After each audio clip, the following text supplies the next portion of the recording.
session of the program that we've been anticipating. And I'm going to invite everybody to come on camera. And, it will help with interacting. It will help with connecting. And yeah, thank you. Thank you, Mohan. And please let us know if you need any help in the chat. Just let us know if you have any issues. But the more people who are on camera, the more we can interact with them. Thanks, Richa. Great. And so it is my great honor to be able to moderate this year in the conference. And after following Sue's amazing session, and a lot of things that she talked about was around language and how our language creates our map of the world and our experiences, it followed so well to have our, the first topic of today in your words create your world. And I just love the topic. And no one better to talk about this than our speaker today is Mehernosh. And just to give you a little background on him, I read up about him, kind of doing my own research, and I was amazed with what he's been able to accomplish and how many lives he has impacted. He began in 2014 as an executive coach, speaker, and mentor and trainer. And since then, he has conducted more than 600 workshops, worked with more than 75 organizations. And this is the number that blew my mind, and has trained and coached more than 4,500 people across 20 nationalities. And I think that it is now our great honor to hear the words that he has, and for us to pay attention to how our own internal talk can quiet down, and we can listen to the words of Mehernosh. And over to you, sir. Thank you so much. Thank you so much, Vimla. Good afternoon, everyone, and welcome to the session today. I think Sue has already set a good tone for the whole thing, to the whole summit, that how experiences, language, how they are all working together. And happy to see a lot of familiar faces here as well, and also a few new faces as well. So good that the learning always continues, right? And that's something that even I truly believe in, that learning always continues. And thank you so much for being part of this journey today. So firstly, I want to thank the summit. I want to thank Nishit and our dear beloved Angela as well. I'm sure she's with us at all times here. Okay, so let me start with greeting you with some words. The words that you make sense with, the words that you are able to familiarize yourself with, the ones that you connect the most with. I'm sure whichever language you choose to interpret this greeting in, beyond the words, what you will connect with is the emotion, isn't it? What connects here is that words are just a medium through which we communicate our thoughts, our feelings, our experiences. And that's what helps us most. Or that could be the ones that don't help us at all. And this is what, let's see how we can become more aware about it. So Vimla has already introduced me as W3 coach. W3 stands for the 3 W's of life. That is wealth, wisdom, and wellness. And we are going to talk about 2 more W's today, rather than wealth, wisdom, and wellness. And that is the words and your world. 2 very important W's. One creates the other. And the sooner you realize this, the sooner you can shape your way ahead. Because whatever words you choose to call yourself with, whatever words you choose to describe people around you, that all together encompasses your experience the way you relate to your reality, the way you create your reality around the world, that is coming from the way you choose to express it. How many of you will agree with this?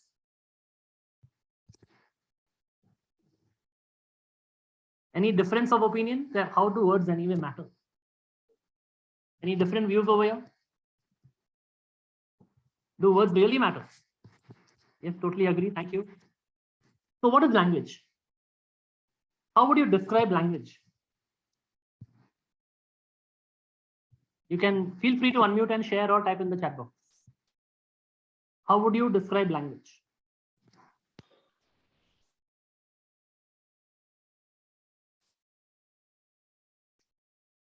A medium to communicate. Medium to communicate. Okay, nice. Thank you. It connects us. Yeah. What else? Expressing myself. Expressing. Yeah.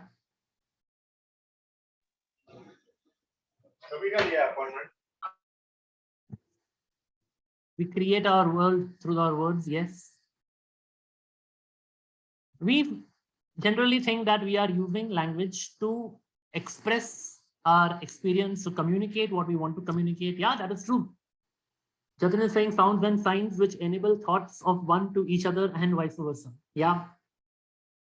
That's the way in which language is understood. It's a medium of communication.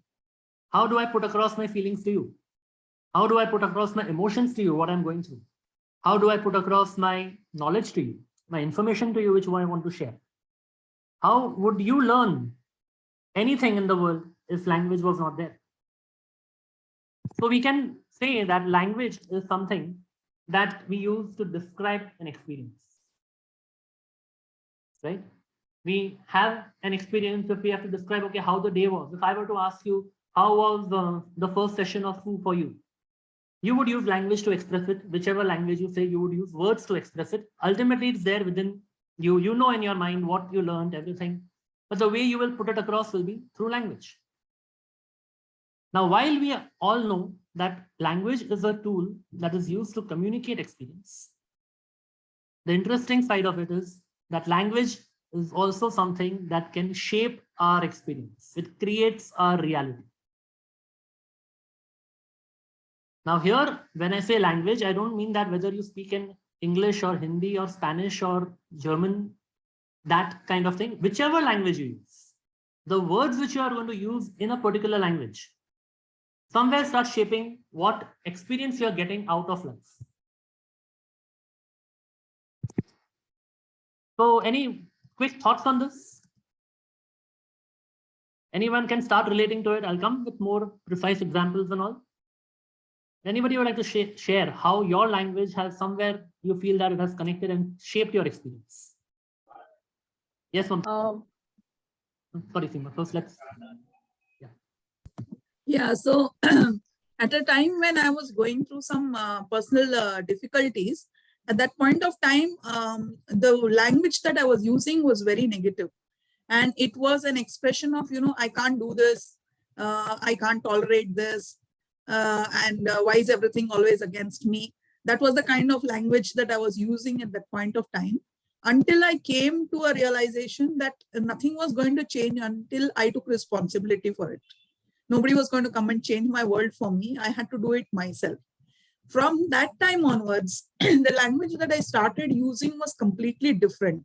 And now I can sort of identify it. At that point of time, the transition was very slow. Okay, so it was not that overnight. Today I was using this language and tomorrow I start using the enabling language. It took a process. It took a lot of time for me to come to this realization.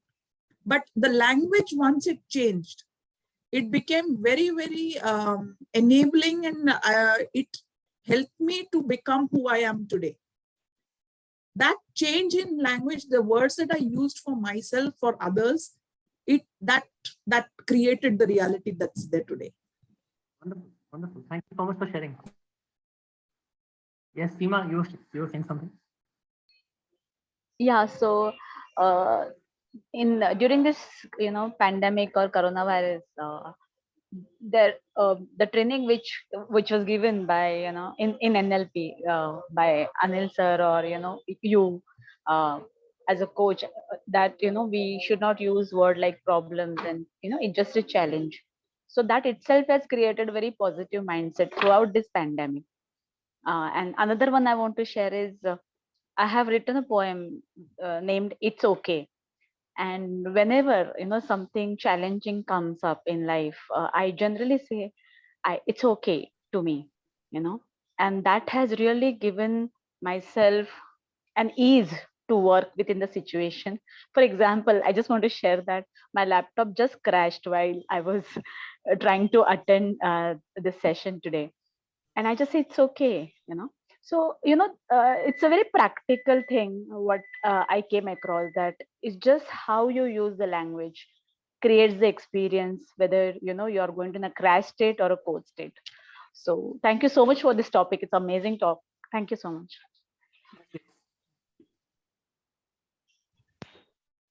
Mehernosh, I would like to share one very specific. During my childhood days, I used to have a friend, and I hope everyone here will understand Hindi. He used to say the word "hasna bhula dunga," and that used to have so big impact on me. It is just 3 words, but it used to have a very negative and very strong impact when he says that. Okay, see, that's a wonderful sharing. Thank you so much. So yes, the way you use your words start creating and shaping the way you look at the world around you. Not only other people, even your own self. Yes, and thanks for sharing in the chat as well. Wonderful. Yeah. So when we say about language, like the example that Mustafa said, I'll just translate it for the benefit of those who are not familiar with Hindi. He said, "Hafna bhula dunga" is like, I'll forget to make you laugh. I'll ensure that you forget to laugh. Right? And that was maybe so intimidating, and somewhere it created an impact that was not very good for him. So yes, the way we use language can create an impact on others as well. What we are going to see today is the use of words, not only with other people, even with your own self. Like the examples that Mamta and Seema shared. The way you change your self-talk, the way you relate to certain things in your life, the way you think about yourself, even before you interact with somebody else, all that also shapes your experience. So when we talk generally about the word communication, it is intended to mean that communication is with somebody else. The general dictionary meaning also of communication would be interacting with one person to the other and making sure your message is conveyed in the way it is intended to be. That's the simplest way to put it. But communication in NLP is about 2 parts.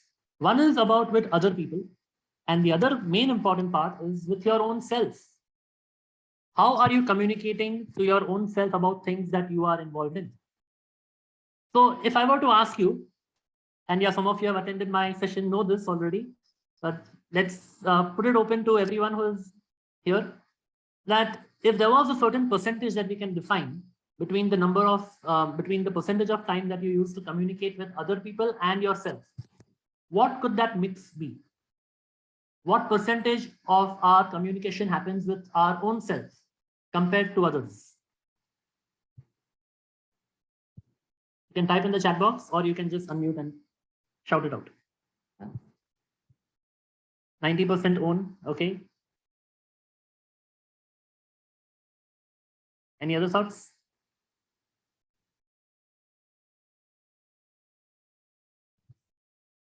Sixty own, okay.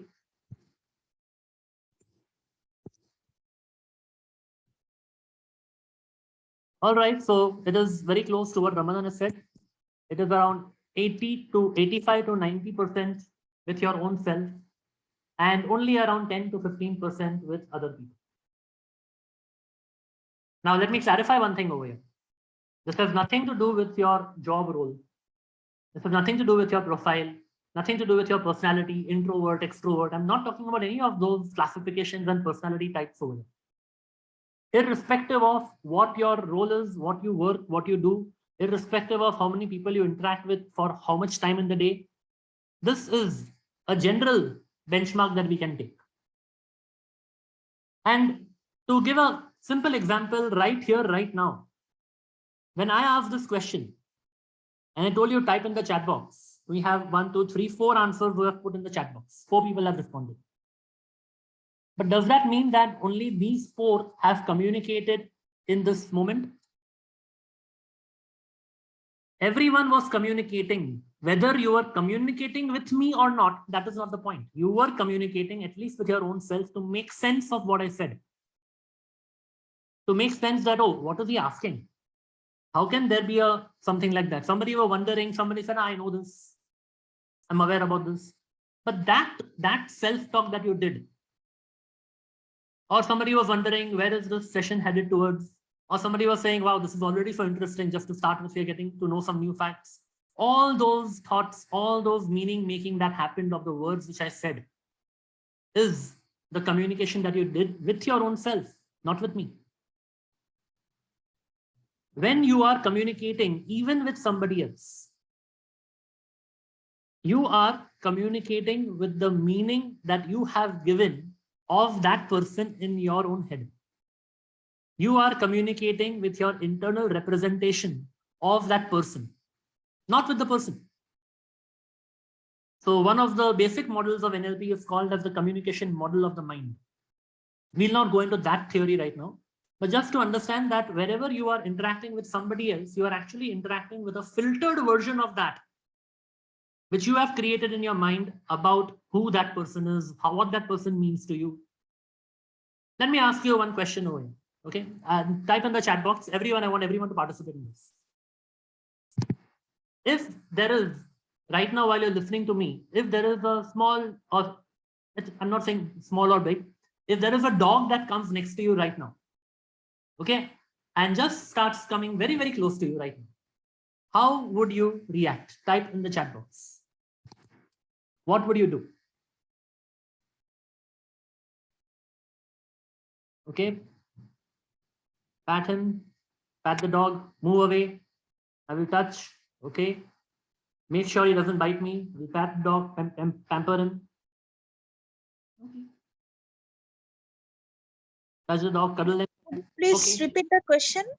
If there was a dog that comes to you right now while you're listening to me, Yeah. how would you react in the moment? Okay. What would you do? That's the question. I would smile and pat the dog as long as they are friendly. Okay. Look at the dog, smile and keep it near me. Okay. All right. So most of you are dog lovers over here. That's nice to know. Okay. I also saw another one. Right? Richa said she would move away. Okay. Now, if you are a dog lover, and if there is someone who does not like dogs, the reactions are going to be different of these two people. But the dog is the same.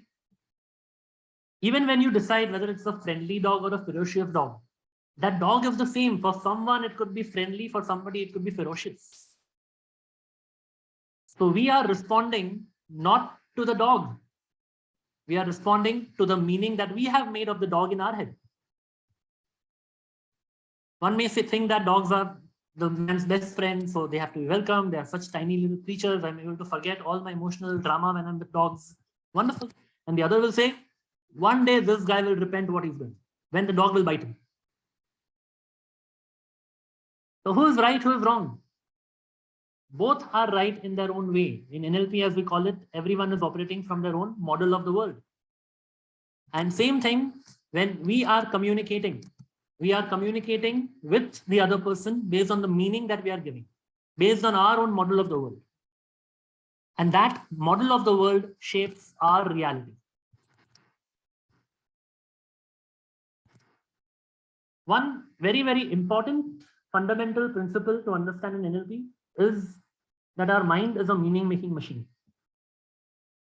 We cannot not make meaning. Anything that happens, whether it's a dog, whether somebody is saying something, we are continuously making meaning. Even if we are saying there is no meaning to it, we are giving a meaning that this doesn't have a meaning. Isn't that interesting? We are constantly making meaning of things around us. Whether we are talking to others, whether we are talking to our own self, when we are communicating with others, definitely, Each one when they are saying, we are processing it as per the meaning that we have given it. Now talking about the words, the same word may have different meanings for different people. Can you relate to a situation where probably you were discussing a topic with a friend or some colleague, okay, and you were trying to express what you are going through, and they were understanding what you are going through. They were all the way with you. And at one point of time in the conversation, you realize that they didn't get you at all. Happens? Where is that happening from? Because they are processing your words as per the meaning that they have given it. Now, although in this session, we are going to talk about words and language, and we will be using the language of English as a means to understand how words create your world. But one thing I can assure you, that the same principles work in any language. Your mother tongue, any foreign language that you don't know of, any language, the same principles are going to work. If we look at typical data from the English language, we'll understand it that way, okay? Let's say first, before we go to data of the language, let's talk about some interesting facts about the human thought. An average person gets how many thoughts in a day? In a day, how many thoughts come into our mind? You can type in the chat box.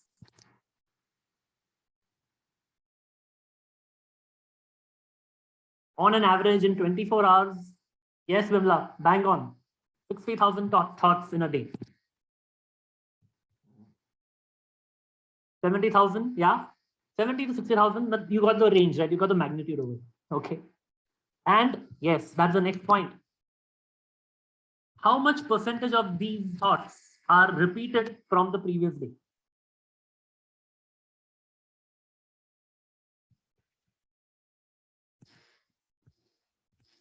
What percentage do you think? Very small. If you overthink, they are the same. Yeah. 80%. 95% of our thoughts are generally repeated from the previous day. Which means that the meaning making that we are doing through our thoughts is forming through repetitive thoughts. By repetitively looking at, this is the way it means. See, I know this is what it is. Anything that comes to our mind, we use that to corroborate our thoughts, our beliefs, our mindset, that this is what it means. See, I knew it. Or anyone reacts in a certain way. Oh, of course, the world is like this only.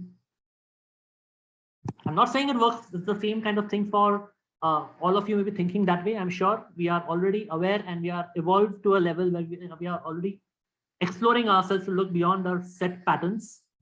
But for a normal human being, for an average human being, what happens is that whatever they've thought that, people will support, people will not support, the world works, people are jealous of others, all these thoughts, you should trust people, you should not trust people, all these things keep filtering out, keep filtering again and again and reprocessing in our head, because we are very smart people as human beings. Not only we give meaning to things, our mind works to make our meaning true. It's like, I have said this, I have given this meaning, so it has to be true.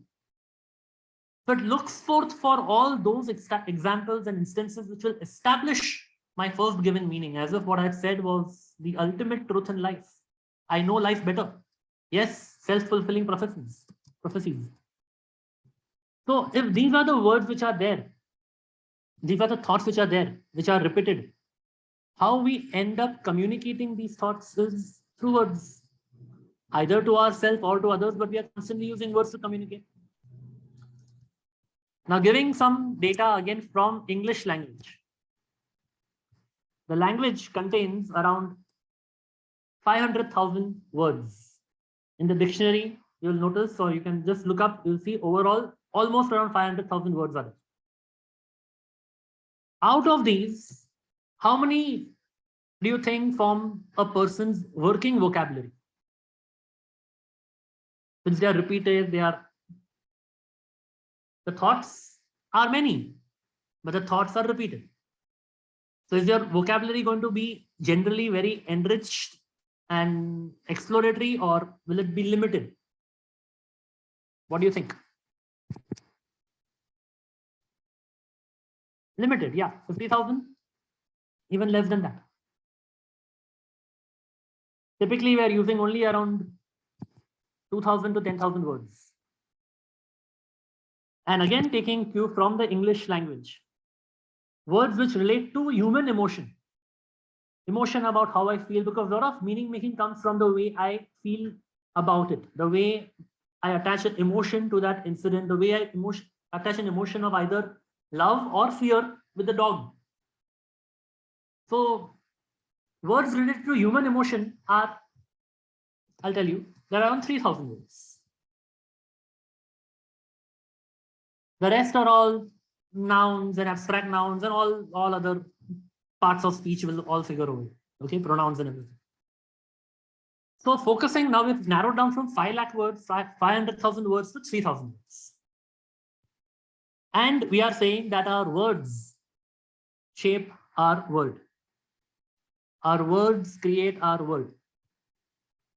Out of these 3,000 words, any guesses how many words will be those which are conveying positive emotion and how many would be those which are conveying negative emotion? 50-50? 50-50? Ideally, that's what it should be, right? Any other I thoughts? don't think 50-50, because then the world would be a much better place. Exactly. Yeah, more negative. 2,000 negative, 1,000 positive. Which means that the language which we are using, the vocabulary which we are using is also not helping us. Okay. If we don't like something, we may have hundreds of words to explain what we don't like and why we don't like and what is bad about it. But if we like something, there are that much, half those words available in our vocabulary to pick and choose from. So firstly, when we understand this, that the language, the vocabulary, the dictionary by itself does not support this principle that you should be thinking only in terms of what works for you, because the language is using has more of negatives. That only means that you should not be bowed down by that language, by this fact. That only means that maybe you need to take more effort to look at more empowering words which convey positive meaning. And a lot of NLP talks about reframing the way you think, reframing your thoughts, the meaning making that you're giving through the words, which means that conscious effort you need to put in to see that how you will be able to give a positive flip to what you are saying, what you are using. And therefore, what's important is to be aware. What words are you using? Are you even hearing your thoughts? If there was a speech to text software like that, if there was a thought to text software that could transcribe your thoughts and you would read it later, what would you become aware of? Easier to say, because this can come mainly on hindsight, that, oh, I should have thought this way and I did this and all. Now, what we need to start working on is more at the level of awareness. While you're using the words, what comes to your awareness? Are they empowering words? Are they not empowering words? Which means that what are you telling yourself? Can you catch your self-talk? Is the self-talk empowering or limiting? And if the self-talk is empowering, that's fine. Be happy. Congratulations. But wherever your self-talk is limiting, that is where you need to work on reframing your thoughts. So I would like to share some examples from my life also, how reframing really helped me.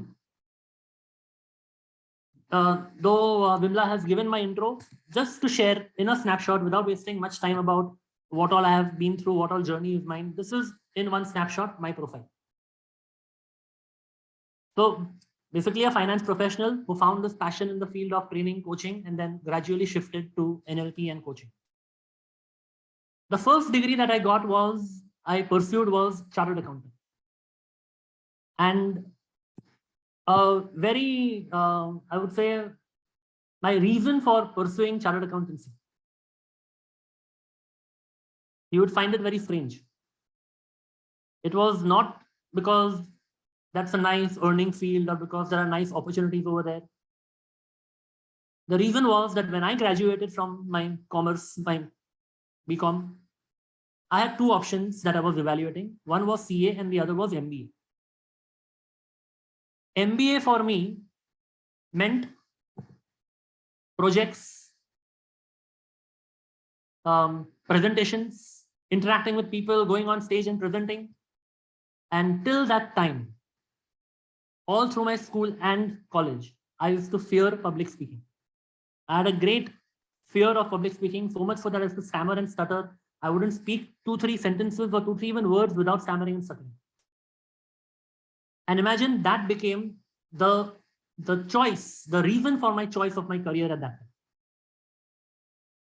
Yeah, thank you, Urmila.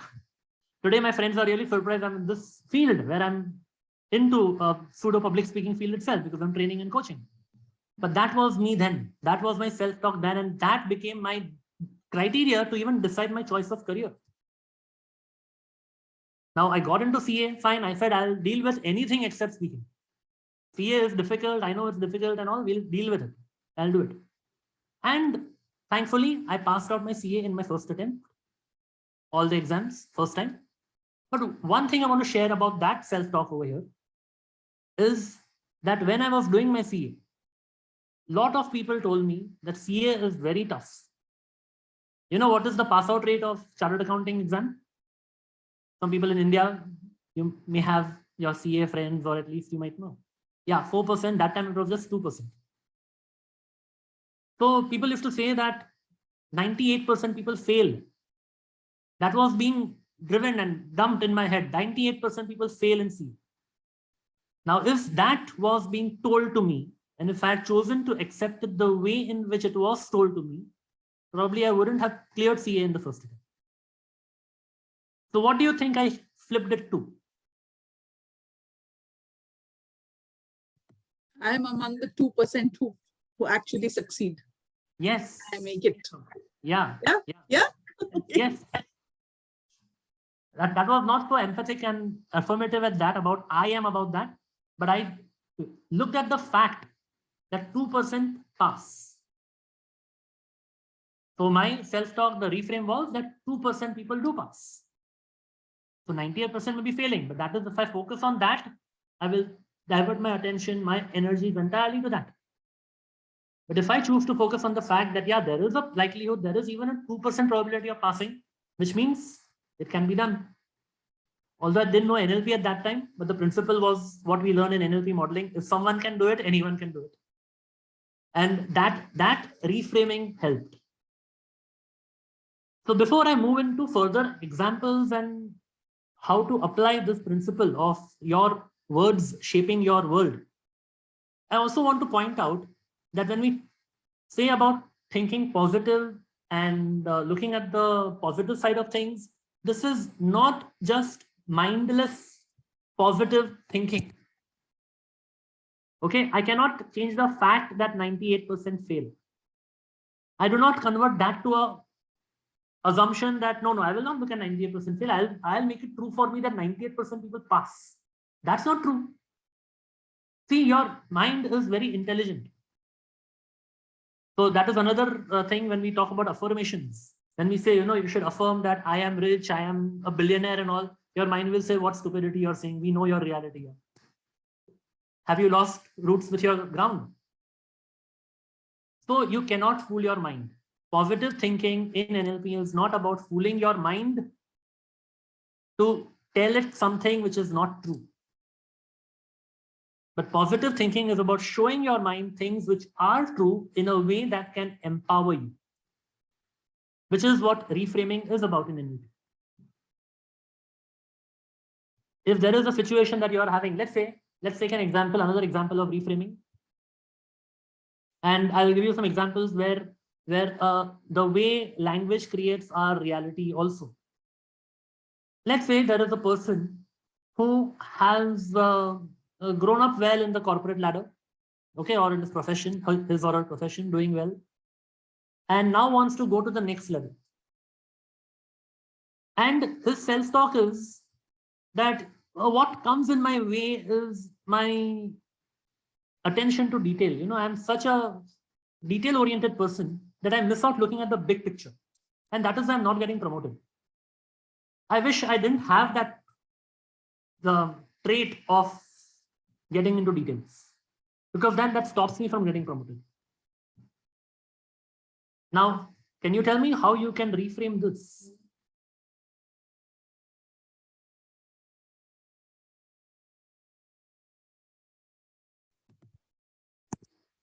May I? Yeah. Yeah. Paying attention to detail is good because that's what will lead you to success.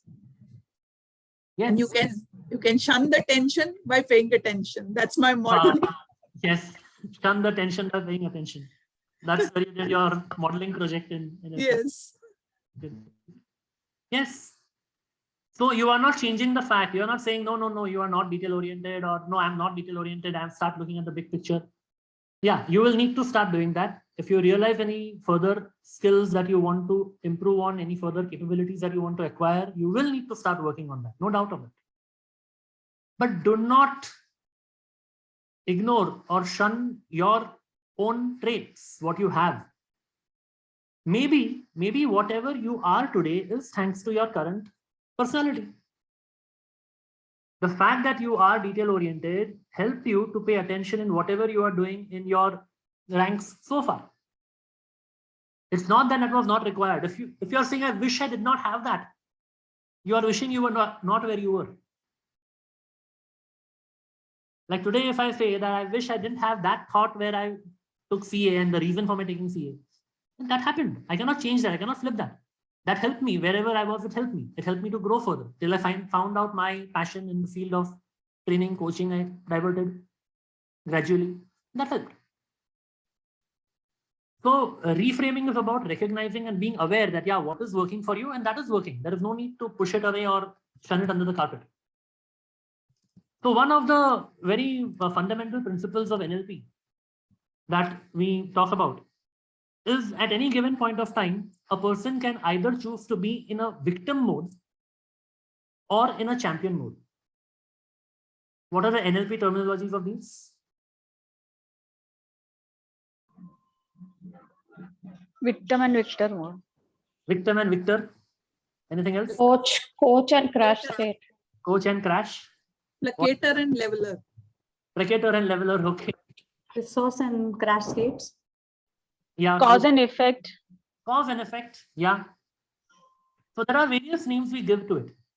As long as what names you're giving to it is not important. As long as you know, you become aware when you're getting into a cause mode and when you're getting into effect mode. When you're being into champion mode, when you're being into victim mode. So when you're in a victim mode, how do you get that? How do you even realize? Your language will determine whether you are in a cause mode or in an effect mode. Whether you are being a victim or whether you are being a champion. Now here, examples of this goes without saying. If let's say we ask somebody, you know, what is the, let's say you are speaking to someone who is fairly experienced, have a good amount of working years and all, and you ask the person, hey, you know, your peers and all are at a much higher level than you are. What happened to you? Now this person may answer in two different ways. He may say that, you know, how this world is, how partial it is. I put in my best of efforts and still partiality is there, or nepotism is there, and blah, blah, blah, everything else because of somebody else. I did this, but my boss did not support me, my family didn't support me, this happened, that happened, and my progress did not happen.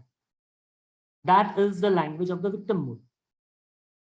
The person in the cause mode, it's not that the cause mode guy will not ever see a setback. There will still be setbacks. There will still be flip sides.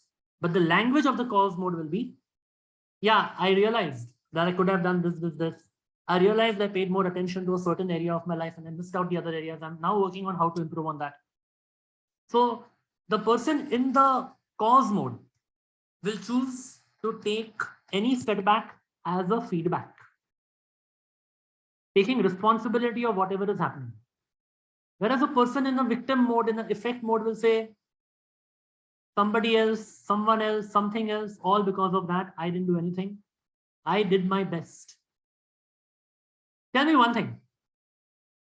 Who will use these words more? The one in cause mode or one in effect mode? I did my best.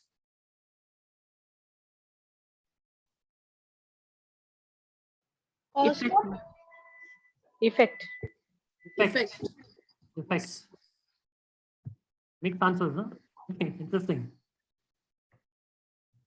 When would someone say, I did my best? When they achieved something or when they fell short? I did my best. When they did not achieve. When they did not achieve, they will give a reason. I did my best. I put in my best. But then, you know, this blah, blah, blah, blah, blah. Like I tried my best.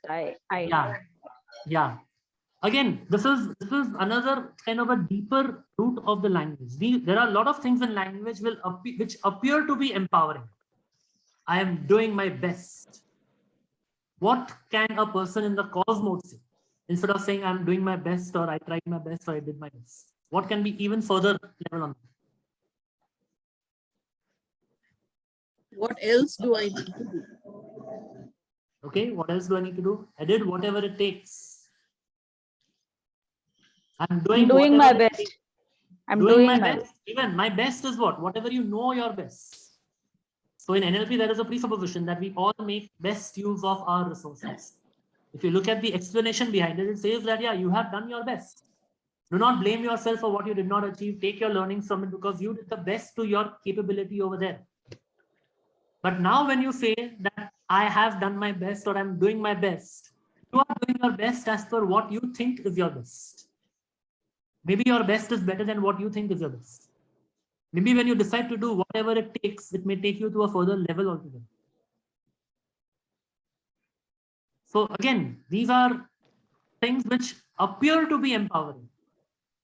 Like as Sue was saying, that all the shoulds, we should be doing that.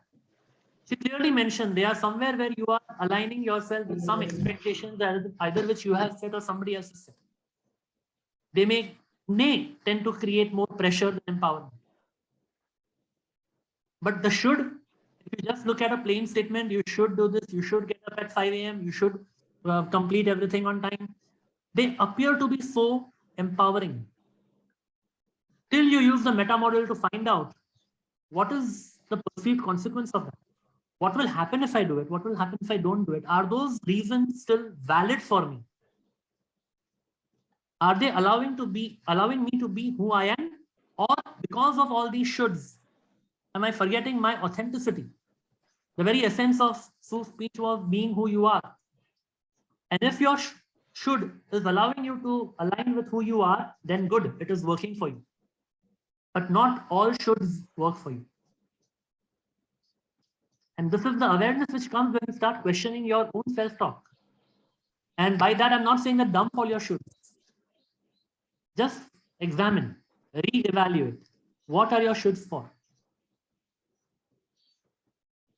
We are all busy people. We are all handling a lot of roles in our life, playing a lot of roles in life, handling multiple things. The very fact that you are here attending the summit, in spite of all the other things that you are handling. What does that say? That you have chosen to be in the champion mode. You know what is important for you. You've chosen to find out time.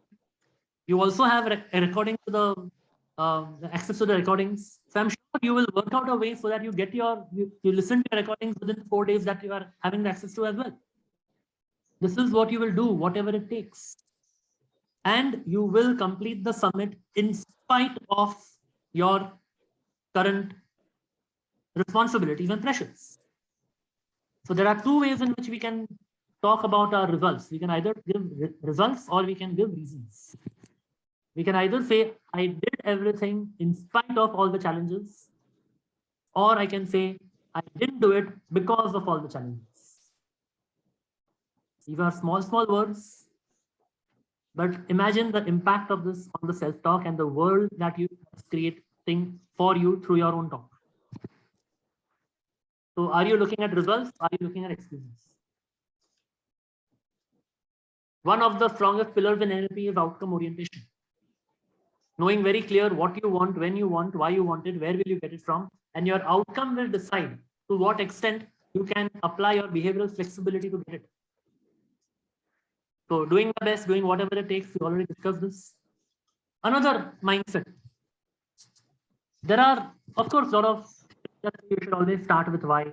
There is Simon Sinek's video and everything is there. His book is there. Start with why. Of course, you should know your why before you get into the what. Now, when you want to take a course correction, when you want to take action on doing something in the right way, let's say you want to lose weight.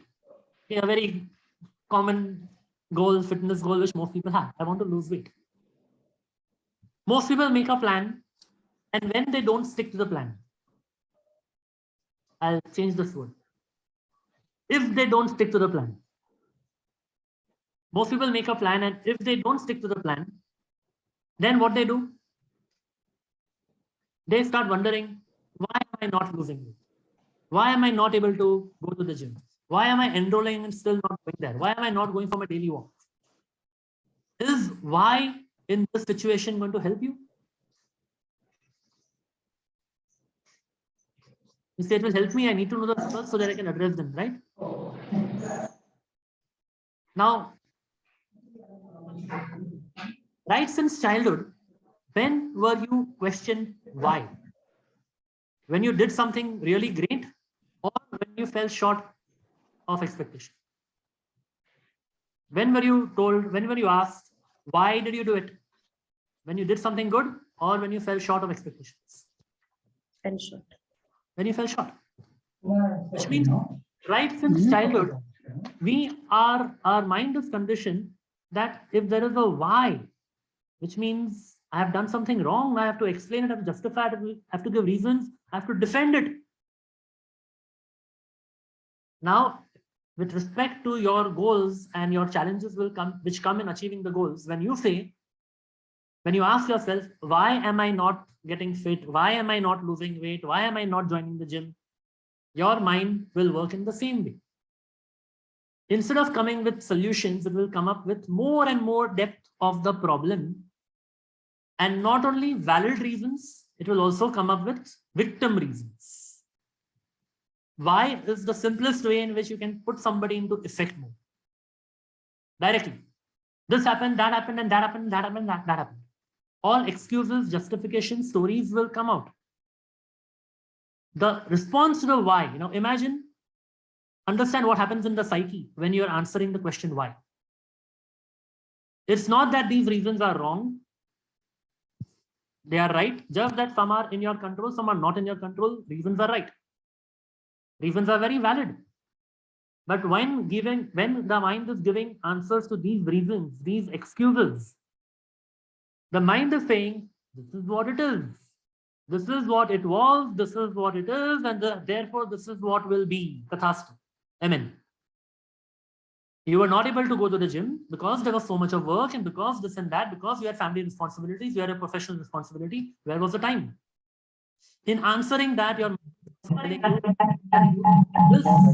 all of this will continue to remain even today and tomorrow.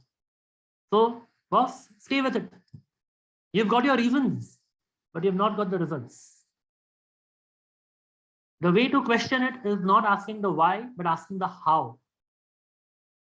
Instead of saying, why am I not losing weight? Ask yourself, how can I start losing weight? Instead of saying, why am I not able to double my turnover? Ask yourself, how can I start doubling my turnover? Instead of saying, why am I not able to market my programs and products? Ask yourself, how can I start marketing my programs and services? How? A very powerful question. And the power of the how lies in the fact that it will still address the why. It's not that if you are not asking the why, then the reasons are not being addressed and there is a denial, nothing like that. In answering the how, your mind will still address why those things are there. But this time, it will address the why with the intention of getting a solution,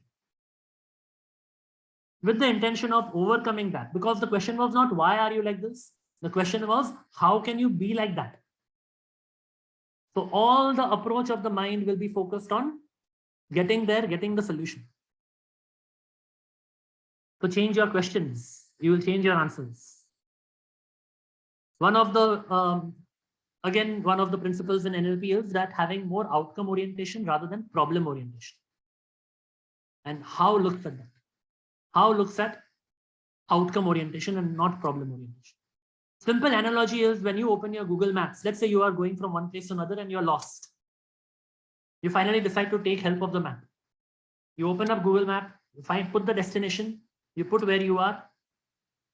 That's all that Google Maps asks you, right? Where you are and where you want to go. Does the Google Map ever taunt you? How come you are not there yet? How did an intelligent person like you get lost in this dump over here?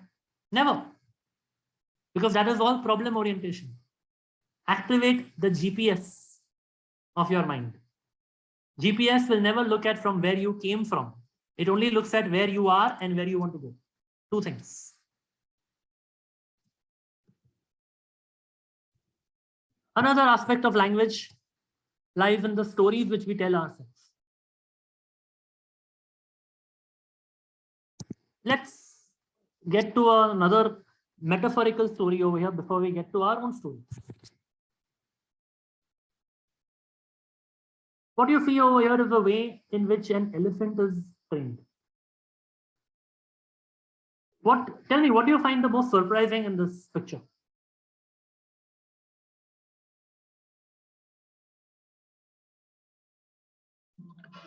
The chain is very fragile in front of him. Yeah. How much effort would the elephant need to just give one tiny bit of kick and break through? But still, elephant won't break. You know why?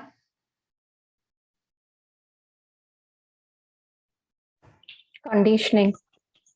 Yes, they are conditioned. Yeah, even as Satya Prakash is rightly saying, sometimes even the chain is not tied at all, or just put against a tiny, very thin hook, which also can be broken and the elephant can just walk away. But just the chain, it makes the elephant feel helpless, tied, bound. It completely ignores all its own potential. Why? Because it is trained that way. When the elephant was a baby elephant, it was tied to a strong chain, which the elephant tried a lot to break. That chain was probably even the other end of the chain may have been against the wall as well. The elephant tried to break it, could not break. And one fine day, the elephant says it's not worth trying at all. The elephant gives up.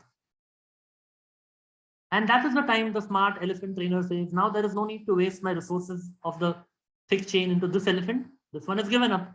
I'll capture a new baby elephant and put it over there. Because now this elephant has given up. And even the feeling of a chain on the ankle, on the leg is enough for it to feel completely bound and helpless. If you were to ask the elephant that, come on, yeah, you can break this chain and walk away. What are you doing? Why are you binding yourself over here? What would the elephant reply? Let's say you could communicate with the elephant. What would the elephant answer?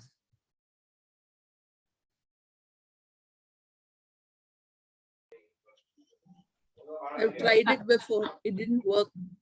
Yeah. Yes. Tried it, didn't work. Every time it's like this only. Right? I know, yeah. What if you tell the elephant that, look, you are putting so much of strength in the circus to perform larger tricks. Here you don't have to put that much of strength. Just walk through. What will the elephant tell you?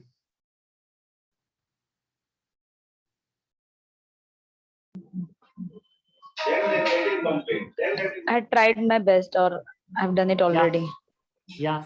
What else? I can't do it. It won't happen. Yeah. Yeah. I'm bound. Past experience. Yeah. You don't know what I'm going through. Elephant will tell you that. Also that, all that you said, and this also. You don't know. You don't tell me what to do. You have not seen the pain that I have been through. Everything that I know for real, how real this pain is, how real this chain is. The problem is that our mind makes even a fictitious struggle look real. Isn't it fictitious over here? But the elephant will say, no, it's not fictitious. It is very real. It's my pain. And because you don't understand my pain, that's why it's easy for you to say all this. But that pain that the elephant is sensing is not there in the chain. It's there in the mind. It's the mind of the meaning-making machine. The mind has given meaning to that chain. Talking about the 3 NLP filters that we speak about in NLP, the processing filters, deletion, distortion, generalization. The elephant has deleted its own strength, which is using multifold in the circus. It's using not even one fraction of that over here. The elephant has generalized what it went through in childhood as if what's happening over here and will continue to happen. That's the generalization. Distortion. Elephant has distorted the meaning given to that chain. Chain is equal to bondage. In fact, in psychology, this entire experiment of the elephant, this theory is called as learned helplessness.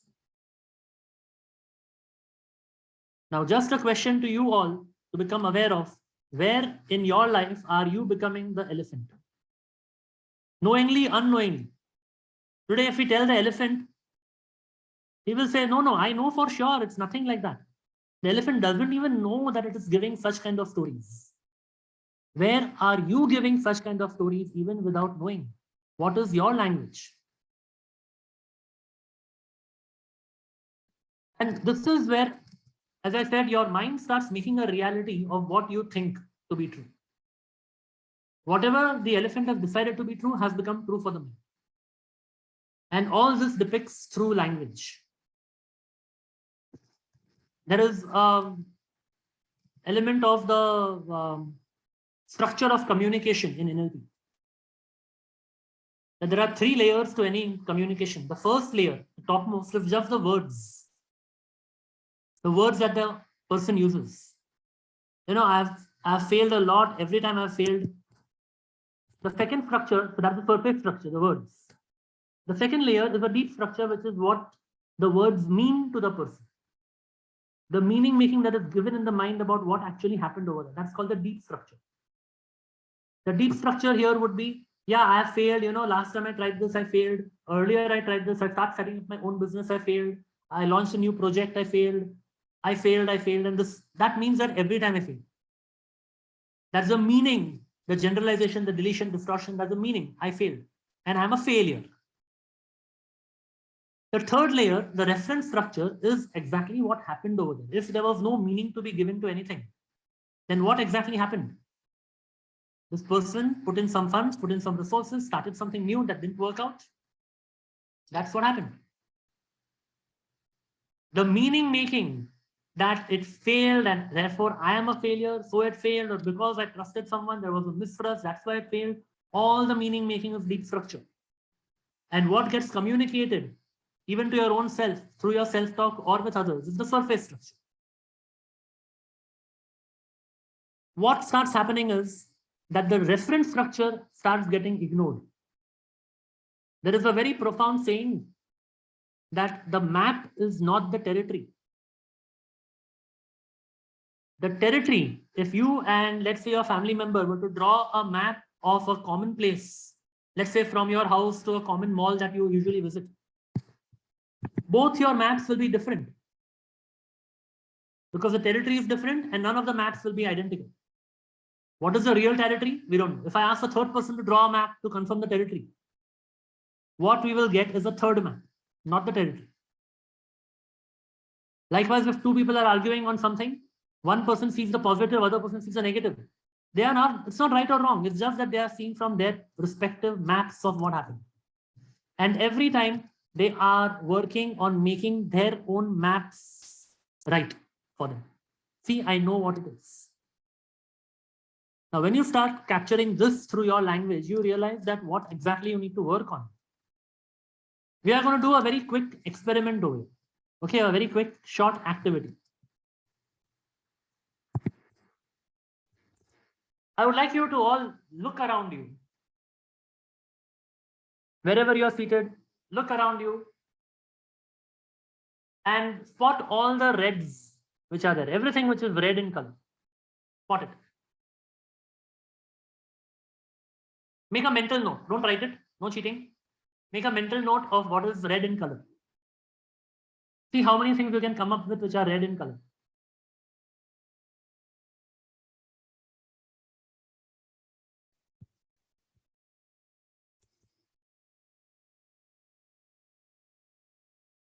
Okay. Now everyone, close your eyes. No cheating. Okay. No peeping. Close your eyes and try to recall everything that is blue in color around you. Try to recall everything that is blue in color around you.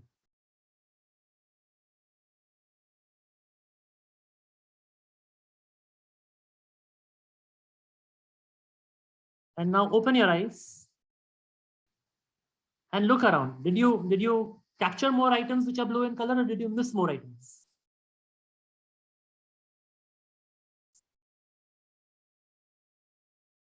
Miss. Missed. Miss more, right?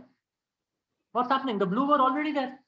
Even when you were looking around for the red, it was not that the blue was not there. It didn't pop up today, right now, when I asked you to think about the blue. They were already there. But when I asked you to think about the blues, you were not able to come up with it because your mind was so focused on the reds. This is what I mean by your mind trying to validate and make it true about whatever your beliefs are, whatever your thoughts are. This is true. I know it is red, it is red. I know people should not be trusted. You come across a trusting person, ignored, deleted. You come across a not trusting person, generalized. See, all are like this one. Because you choose to focus on the reds. Now, all this is good to know, very true and theoretically very right. But if you just walk out from this session thinking that, okay, I've got to know a lot about how the mind works, it is very good to have information. The real learning comes when you start applying it. When you start questioning yourself and look at what your set patterns are, what your set patterns of thinking are.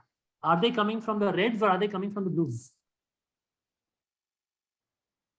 When we say reframing, like that example I told you, I'm very detail oriented, that's why I'm not succeeding. Every time you're looking at only that part of the detail orientation, which is not helping you to succeed. How about looking at that part of the detail orientation, which is helping you to succeed as well?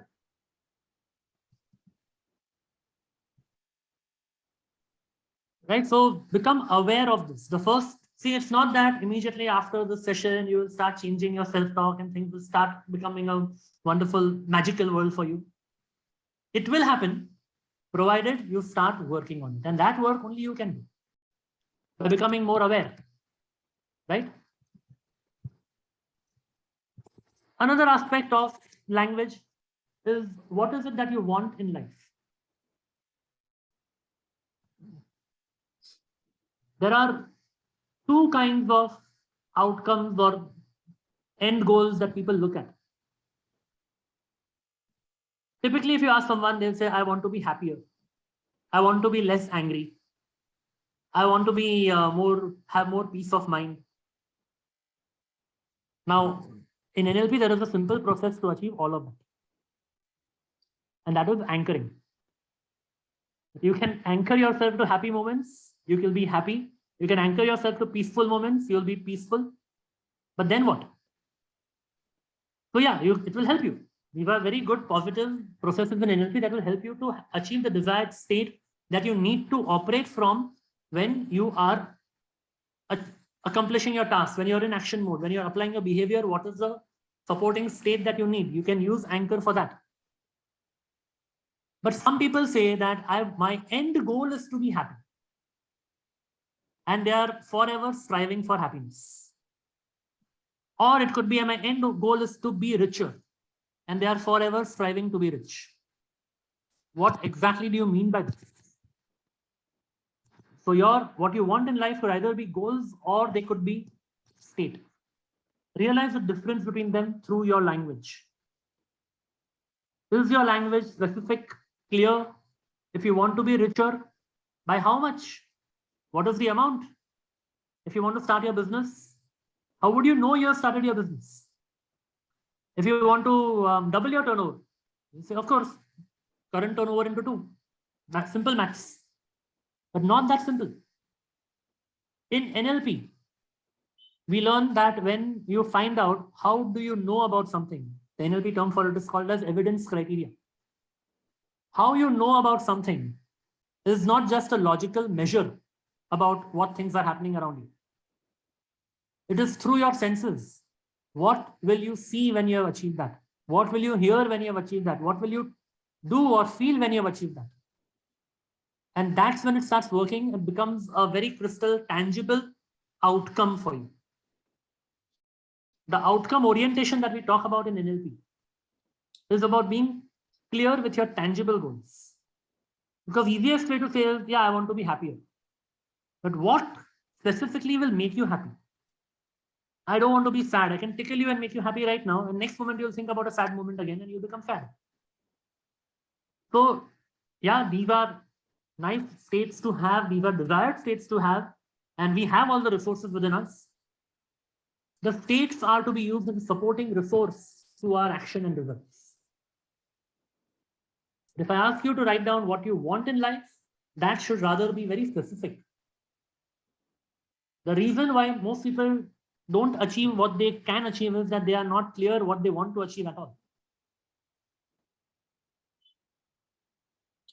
So a very simple acronym, which is usually the SMART goals, whereas in NLP, there is a complete process on it called as the well-formed outcomes. Explore that. When you take your each and every goal from each and every area of your wheel of life through the well-formed outcomes, you start changing the way you think about it. You start putting a different outcome-oriented language to it. And also talking about outcome-oriented language, what do you want? Let's say if I say that I want to be healthy. Okay. And if you ask to clarify, okay, tell me what exactly you need when you say, what exactly you're looking for when you say I want to be healthy. There can again be 2 types of answers that can be coming. One is, I want to achieve a certain level of weight. I want to have energy so that I can climb 10 floors. Okay. Or I can want to run a marathon. Or I should be able to play with my grandchildren and that much active. So these are representations of what you want. The other kind of answer could be, when I say what exactly you mean by healthy, the answer could be, I don't want to be sick. I don't want to feel tired. I don't want to have any kind of diseases. I don't want X, I don't want Y, I don't want Z. And absolute clarity on what should not be there. But if you ask, what do you want instead? Anything else will do, but this I don't want. That's the answer. Now in NLP, this is called as whether your goals or your outcome is towards, your mindset is towards something or away from. It's not that away from is really bad, away from really help you at times. But still, when you are working on some goal, some outcome, some result, you need to be very clear about what exactly you want. Often in fitness, since you're talking about fitness goals, you may have heard about this term called a yo-yo effect. People lose weight, again they put on weight. Again they lose weight, again they put on weight. And that starts happening when your goals are stated mainly in the away from mode. I don't want this. And your focus is on what you don't want, and your mind starts attracting naturally all of them. Typically also observed in relationship goals. You ask someone what kind of partner you want, they'll say, you should not be drinking, you should not be smoking, you should not be abusive, you should take care of my parents, you should not be rude to my parents. All no, all this should not be there. But if you ask them, tell me what exactly you want in your partner, and they will not have a precise answer. They'll say anything will do except all of this. Baki everything, anything chalega. There is a very simple principle that works over here. And then these are the people, when the goals are away from, they will wonder, how come I'm attracting the same kind of partner that I don't want? How come I'm attracting the same kind of boss that I don't want? How come I'm attracting the same kind of job that I don't want? Because their mind was so clear on what they don't want that becomes a representation of it. To explain this principle, let's do a quick thought experiment over here. Okay? Close your eyes and don't think of a pink giraffe.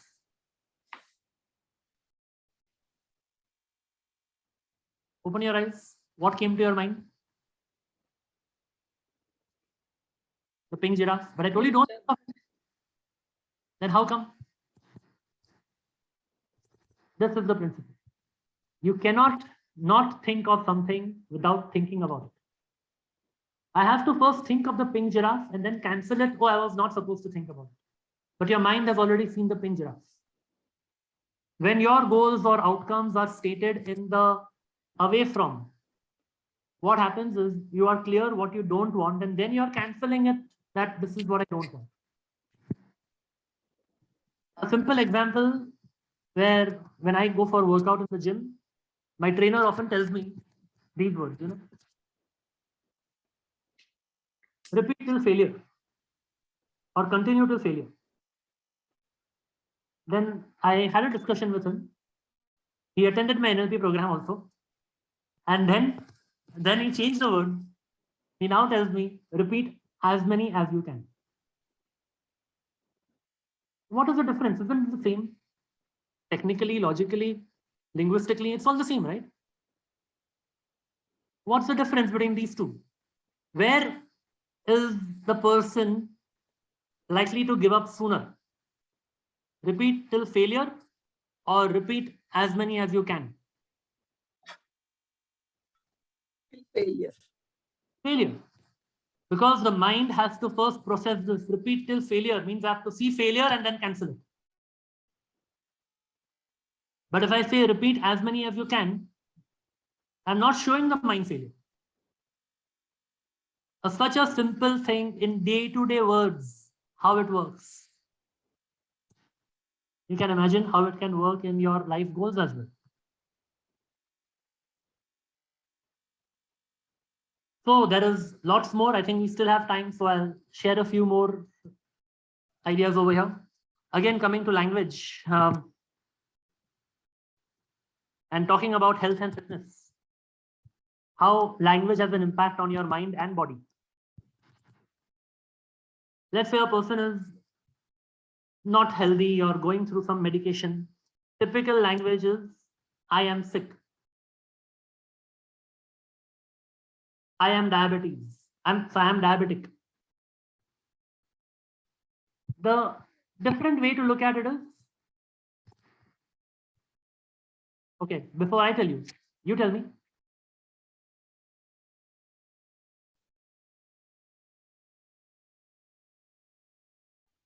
I'm healing. I'm healing. Okay, yeah, that's a good affirmation. Yeah. What else? Talking about the sickness itself. I'm healing is next level. Yeah. What else? In between, what else can be an intermediate? What I say instead of identifying with sick, I am feeling sick. Yeah, I'm feeling sick, or instead of saying I am diabetic, you are saying I have diabetes. What changes? I am sick is like you are putting an identity for yourself. So Exactly.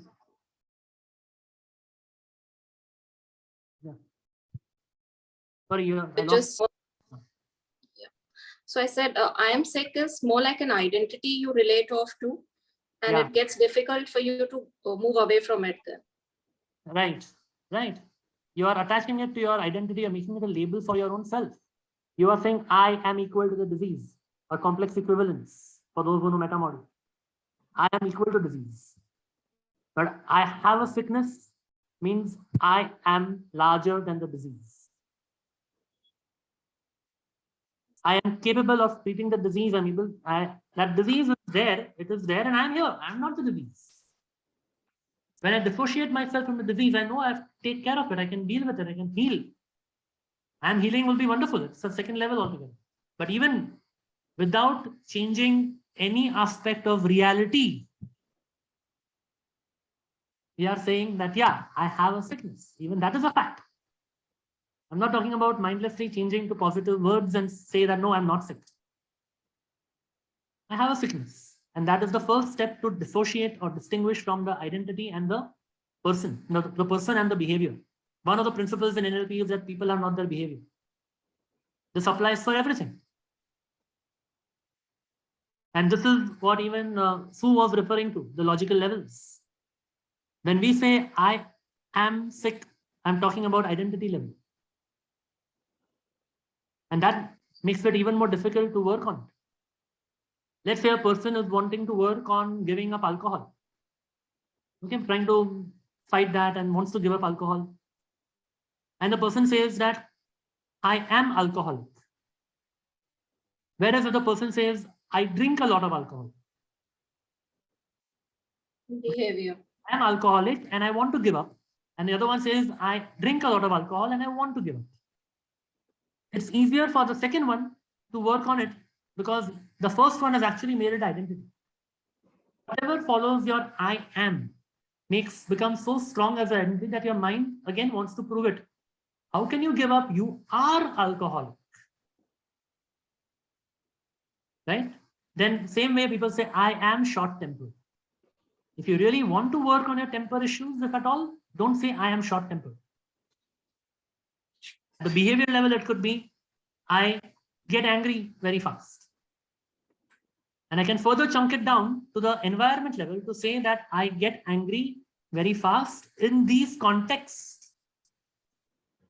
So imagine how much more empowering I can become to work on it now. Because I am not equal to short temper. Lot of affirmations are at the identity level and that's why they work better. But still, to make the affirmation work even stronger, make it as closer to reality as possible.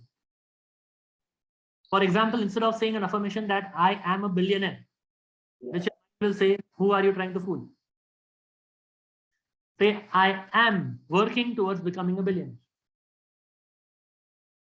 I'm saving every penny, I'm investing every moment. I know the right skills so that I'm becoming a millionaire.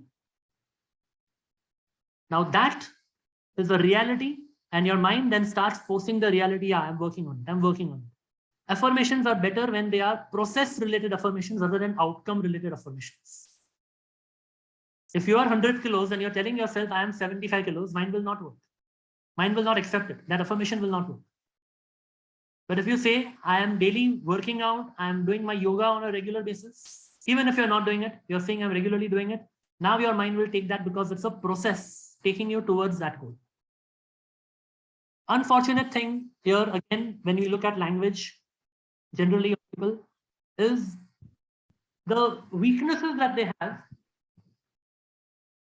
They tend to talk about it at an identity level. I'll give you an example. I am a slow learner. I am a procrastinator. I am so lazy. All the things that they want to give up on, the wrong way of putting it in language is to take that at the identity level. And this actually happened in one of my NLP sessions. One of the participants, I asked for some examples about what your weaknesses are, what your strengths are. And she said that I am an avid procrastinator. Okay. Identity. I said, what is your strength? And she said, one of my strengths is that I'm able to learn fast. Now look at the language. At simple level, she mentioned the strength and the weakness. But at a deeper level, the weakness was at identity level. I am an avid procrastinator. And the strength was at a behavior level. One of my strengths, which means you have already separated yourself from the strengths.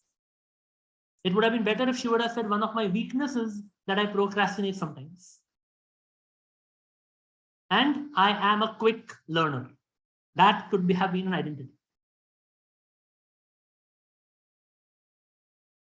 Now, this is where the entire sum and substance of today's session is, that your words start creating your reality. What you are saying start making it true for you.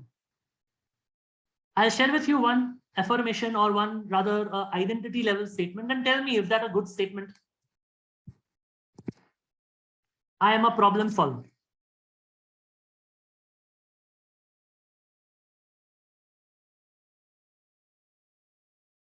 If this is your identity, is it good? Is it helpful? Is it not helpful? I'd like to ask the question, what is the definition of good? What do you mean by good when you Very say good. good? Very good question. By good, I mean, is it empowering you, or is it taking back? Is it creating more difficulties in your life? It may be better framed by saying I am a solution finder. Exactly. Bang on. Yes. Now, technically, grammatically, logically, linguistically, you'll say the same thing. What's the difference between problem solver and solution finder? But problem solver, for my mind to make it true, what does it need in life? Presupposition of problem in my life. Problem has to be there. Then I'll feel more fulfilled that I am a problem solver, which means I'm attracting more problems. But if I say I'm a solution finder, now I'm attracting more solutions. You may say solutions will be there only if there is a problem. Yeah, but you're not going to look at it as a problem at all. You're constantly looking at solutions. So these are some wonderful insights into words. We still have 7 minutes, so may I continue? Till then, we have time, right? Unless you have questions, you can ask. Or I had something to share, Mehernosh, if that's okay. Yeah, sure, please. While you were talking about this, I just remembered reading about Japan, and that in the Japanese language, there's actually no equivalent for the word retirement. And in their culture, people work till literally they drop dead. They have no concept of this age I will stop working, because it's not even in their language vocabulary. And it's so amazing that our entire lives and our cultures are so revolved around the words we use in our language to such an extent. Yeah. So there, yes, the kind of language, the culture, all this plays a big role as well. And thank you so much, Akshaya, for sharing that. That reminds me of a conversation I was having with someone. And I'm also a financial planner, so we were talking about retirement planning. Okay. And he said that I would prefer to die while I'm working. Okay. And I said, fine, that's okay, you can do that. I asked him one thing: what can you change about the same thing without changing the fact, without changing your desire? How about saying that I want to work till I die, instead of saying I want to die while working? And he suddenly felt, oh, wow, that's so much more empowering and clear. The meanings are same, right? But what is it? What it does in the mind is, imagine the first one. I want to die while I work, which means the representation is there's working and he's dying while working. Second is, I will work till I die.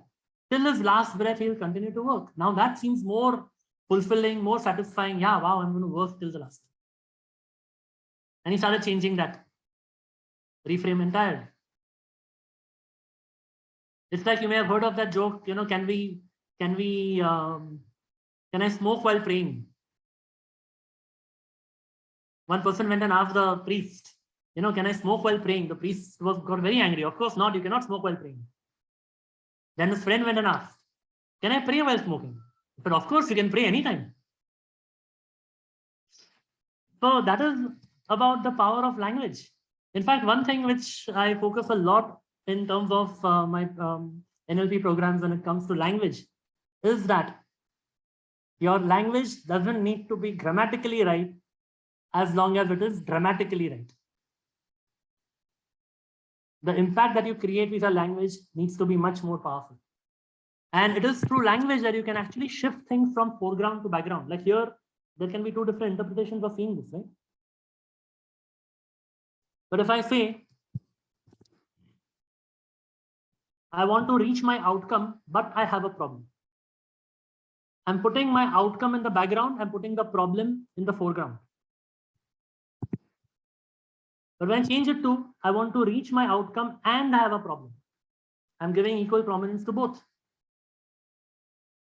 And now when I change it to, I have a problem, but I want to reach my outcome, I've put the problem in the background and the outcome in the foreground. So I think we have already learned a lot about language here. Okay, and I think we can stop here. Just keep in mind that your words do have power, so use them in a very powerful, enriching way. Oh, thank you so much, Mehernosh. I think Thank you. in this very short period of time, you've taken us through an amazing journey of the linguistic part of NLP. You started by identifying language, what it is, defining it, helping us get a better understanding of the importance of words, and then really took us on what I would say a 45-minute practitioner course, which was amazing. Because you talked about reframing, you talked about meta model, you took us through logical levels, you brought it all in and framed the whole session around looking at these with respect to language, which I thought was really brilliant. And giving us thought experiments for ourselves to really reflect and think about it, enhance the session as well. So I really want to thank you so much.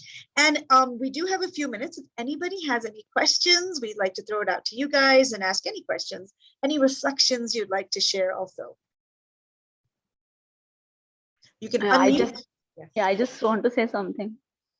I think this is the most simplest way of understanding things. I think you just made it so simple for all of us. And thank you so much for that. It is a very empowering feeling at the end of the session.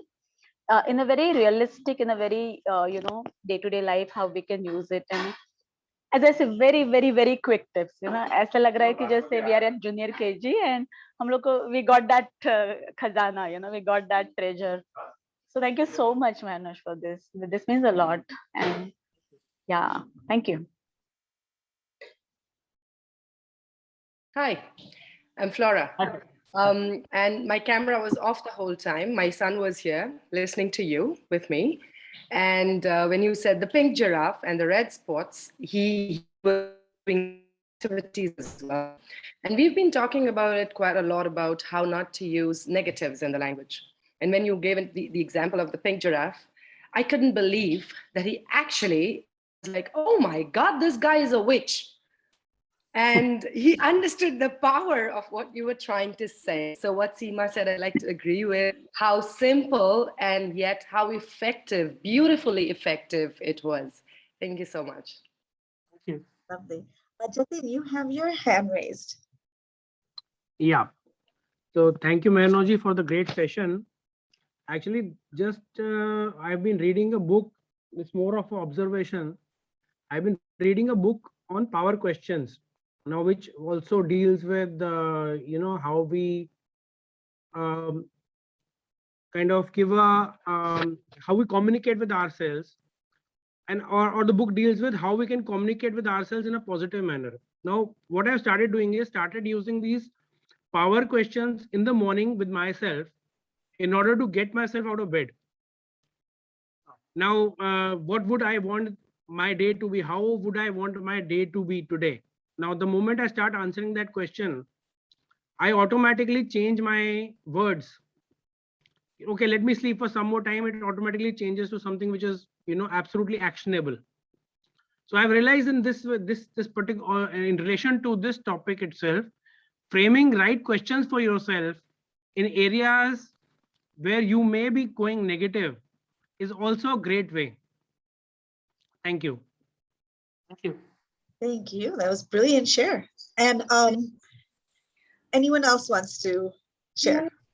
Yeah, I want to ask a question. Yeah, that is when we were doing the exercise, finding the red color and then the blue. So after a while, I did the exercise with my husband and find him and ask him to find the red color. So he find it and then ask for the blue. But after that, he can recall. So with you, I could not recall the blue color, but my husband got the colors. So my question is it from experience, or is there any other description to you to share with us? Sure. Very interesting sharing. Thank you. So yeah, I mean, the thing is that the blues were already there, right? And they were there for you also to notice. They were there for him also to notice. He happened to notice them. And that speaks about his awareness and observation skills. Yes. So definitely through practice or through your observation, when you enhance your observation, you will realize, oh, all this is there. Mm-hmm. So what needs to be worked on here is on the observation, that on your awareness that these are there. Mm. The red and the blue was just metaphorically used to describe what your meaning making is happening in life. Exactly. Right? We are choosing to focus on some things. Now, there may be some areas where you are able to notice the blues. There may be some other areas where you are not able to notice the blues. Yes. And that's what you need to become more aware of. The first step to any kind of change is awareness. Thank you for your clarification. Yeah. Welcome. Okay. Well, I just want to thank you again, Mehernosh, and also to let everyone know that this session was recorded and it will be available to you. Just wanted to thank everyone for their participation. There is a 15-minute break before the next breakout session. And yeah, and please, we would welcome you to put in your experiences of this session in the community. So that other people who went to other sessions can also enjoy and learn from each other as we build this strong NLP community. It's very interesting that you said that we can view the recorded sessions, because there was another session right now, which again, I wanted to attend, right? So where can we access these recordings? They'll be available on the platform by the end of the day. Okay. Thank you so much. Yes. And Mehernosh, rocking as always. Thank you. Thank you so much for the active participation. Thank you. Thank you. Thank you. Thank you. Thank you.